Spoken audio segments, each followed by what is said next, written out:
नमस्कार, स्वागत है दोस्तों आपका हमारी खास पेशकश में बाजार इस हफ्ते।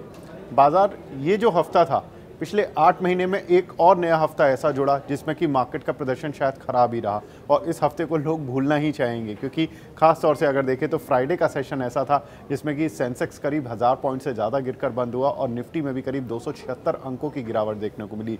अगर पूरे वीक में देखें तो निफ्टी में करीब 383 अंक की गिरावट देखने को मिली।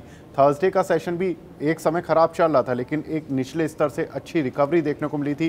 तो थर्सडे का सेशन तो थोड़ा बच गया था, लेकिन पूरा वीक खराब ही रहा ओवरऑल। तो हम ये कह सकते हैं कि मार्केट में जो ये पूरा हफ्ता देखने को मिला, इसमें शायद ही कोई निवेशक होंगे जिन्होंने कि पैसा लॉन्ग साइड पर रखकर कमाया हो। लेकिन अगर हम देखें कि ये बाजार में गिरावट क्यों थी, इसका एक इंडिकेशन हमने लास्ट वीक एडिशन में भी दिया था, जिसमें हमने बताया था कि अगले हफ्ते आरबीआई की भी मीटिंग होने वाली है, बैंक ऑफ ऑस्ट्रेलिया की भी मीटिंग होने वाली है, ईसीबी की भी बैठक होने वाली है। तो इन सभी बैठकों के चलते मार्केट में वॉलेटिलिटी देखने को मिल सकती है और मार्केट में ऐसा हुआ भी। अब इस पूरे हफ्ते में हुआ ऐसा क्या? आरबीआई ने पहले आधा फीसदी दरें बढ़ाई, उससे पहले बैंक ऑफ ऑस्ट्रेलिया ने अपनी आधा फीसदी ब्याज दरें बढ़ा दी थी। तो मार्केट में एक घबराहट होने लगी कि कहीं ना कहीं दुनिया भर के सभी सेंट्रल बैंक्स अपने इंटरेस्ट रेट बढ़ा रहे हैं, तो इससे जो कॉर्पोरेट्स की जो अर्निंग होंगी आने वाले समय में वो कुछ घटती हुई दिखाई देंगी। साथ ही अगर देखें तो यूरोप के सेंट्रल बैंक ने भी ये इंडिकेट कर दिया थर्सडे की अपनी मीटिंग में कि नेक्स्ट मंथ से वो भी इंटरेस्ट रेट बढ़ाने लगेंगे। साथ ही अगर देखें तो क्रूड ऑयल की जो कीमतें हैं ये $120 पर बैरल के पार दोबारा से पहुंच गई, जिसकी वजह से जो महंगाई दर है वो घटने की उम्मीद ख़त्म होती जा रही है। साथ ही इंटरेस्ट रेट बढ़ने की और संभावनाएं बढ़ जाती हैं। तो क्रूड ऑयल की कीमतें बहुत ज़्यादा इम्पैक्ट डालती हैं महंगाई दर पर भी और ब्याज दरों पर भी।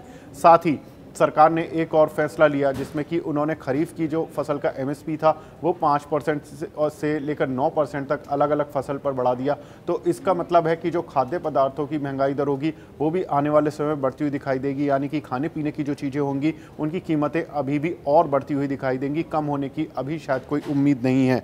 साथ ही अगर देखें तो कुछ एक ट्रिगर्स जिनका कि मार्केट में जिन्होंने सेंटीमेंट ख़राब किया वो था शंघाई में दोबारा से लॉकडाउन लग जाना। लास्ट वीक ऐसे माना जा रहा था कि अब लॉकडाउन हट रहा है शंघाई में, तो कुछ एक जो सप्लाई डिसरप्शन हो रहे थे वर्ल्ड वाइड वो शायद अब ख़त्म होते हुए दिखाई देंगे, लेकिन दोबारा से लॉकडाउन लगने से प्रॉब्लम्स ज़रूर होंगी। साथ ही अगर देखें तो वर्ल्ड बैंक ने जो वर्ल्ड ओवर जीडीपी के एस्टीमेट्स अपने घटाए हैं, उससे भी मार्केट को ये लगने लगा है कि जो बड़ी रिसर्च कंपनीज बोल रही हैं कि मार्केट में रिसेशन आ जाएगा, इससे बार बार जो ये जीडीपी ग्रोथ एस्टीमेट्स घट रहे हैं, इससे ये आशंका और मजबूत हो जाती है कि मंदी आने वाली है। वर्ल्ड बैंक ने इंडिया की भी जीडीपी ग्रोथ फोरकास्ट घटाया।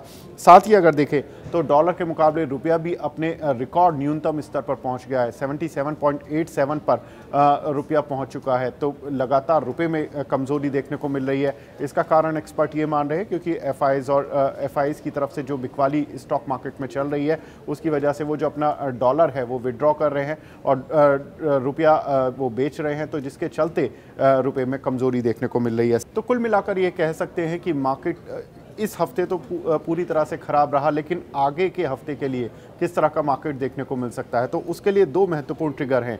एक कि अमेरिका में फेड की बैठक होने जा रही है जिसमें कि इंटरेस्ट रेट बढ़ने की पूरी संभावनाएं हैं। आधा % तक मार्केट डिस्काउंट किए हुए भी बैठा है कि यूएस फेड अपनी इंटरेस्ट रेट बढ़ाएगा, तो उस पर तो नज़र होगी। साथ ही यूएस फेड की जो आगे की ब्याज दरों को लेकर जो एक टोन होगी और गाइडेंस होंगी उन पर मार्केट ज़्यादा फोकस करना चाहेगा। साथ ही भारत के लिए अगर देखें तो सबसे महत्वपूर्ण ट्रिगर ये है कि नेक्स्ट वीक मुंबई और महाराष्ट्र के रीजन में मानसून पहुँचता हुआ दिखाई देगा, जिसकी वजह से जो एक पहली बारिश होती है उसका इम्पैक्ट जो होता है मार्केट में वो थोड़ा पॉजिटिवली लिया जाता है। वो इसलिए कि कहीं ना कहीं अगर बारिश की जो एक आईएमडी के एस्टीमेट्स है कि नॉर्मल मानसून रहने की उम्मीद है और मानसून अगर टाइम से अराइव होता है इंडिया के अंदर, तो उससे ये ज़रूर एक अनुमान लगाता है मार्केट की कहीं ना कहीं खाने पीने की जो चीज़ें होंगी वो आने वाले समय में सस्ती होंगी, क्योंकि अगर ज़्यादा फसल अच्छी बेहतर होगी, पैदावार अच्छी होगी, तो डेफिनेटली जो खाने पीने की चीज़ें होंगी वो सस्ती होती हुई दिखाई देंगी। और रूरल इनकम बढ़ने से जो रूरल डिमांड होती है वो भी मार्केट के लिए बहुत प्ले करती है। तो ये दोनों ही ट्रिगर यूएस फेड और साथ ही मॉनसून अगले हफ्ते के लिए काफ़ी हावी रहने वाले हैं। तो देखना होगा कि मार्केट में कुछ रिकवरी देखने को मिलती है या नहीं, क्योंकि मार्केट में जितना एक्सपर्ट से हमारी बात हुई है वो यही कह रहे हैं कि हो सकता है कि यूएस फैड की मीटिंग के बाद एक वी शेप रिकवरी भी देखने को मिले, और अगर यूएस फैड की जो नीति कुछ टोन ज़्यादा ही ख़राब हो गई तो मार्केट हो सकता है कि वन वे दूसरी साइड पर भी चला जाए, यानी कि गिरावट और तेज़ हो जाए। तो मार्केट में नेक्स्ट वीक काफ़ी इंपॉर्टेंट होगा दुनिया भर के बाजारों के लिए।